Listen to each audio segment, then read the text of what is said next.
Hello everybody, I'm Simon Ward from the triathloncoach.com. I'm also the official coach for Outlaw triathlon events. So you're going to be seeing a lot of me this year, not only on the videos that I send to you regularly between now and your race, but also on the start and finish line of your events, because I'm also one of the race commentators.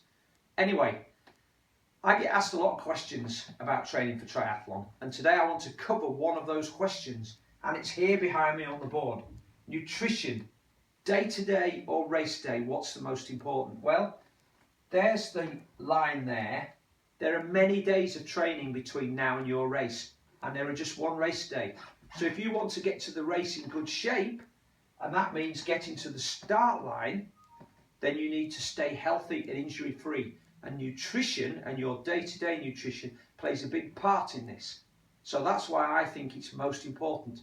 Of course, that's not to relegate race day nutrition to a position of unimportance, but we can come to that when it's more relevant a bit later on in your training. For now, let's just concentrate on day-to-day nutrition.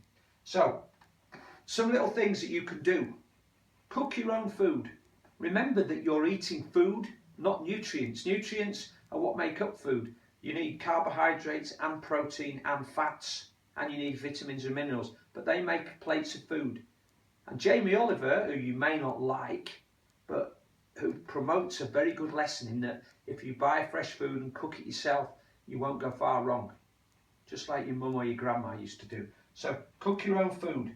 Eat more vegetables. You've heard of 5 a day, I'm absolutely certain of that. That shouldn't be your maximum target, that should be your minimum threshold. In fact, I'd suggest that you need to be eating at least 10 portions of vegetables and fruit per day, and probably in a ratio of 2 veg to 1 fruit. Or maybe 3 veg to 1 fruit. So eat more veg and eat more protein, particularly if you're amongst the older athletes.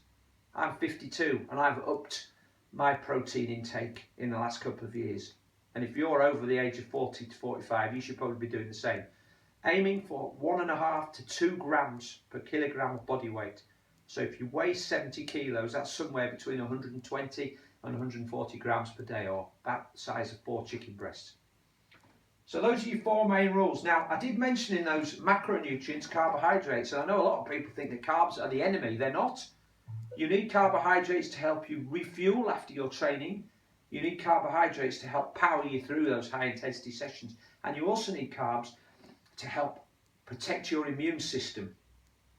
So carbs are not the enemy. Make sure they're in there. And finally, some of you will probably be considering losing a few pounds before race day to help you go faster. Sure, if you've got a bit of excess flab, that may well work, but it's not always the case.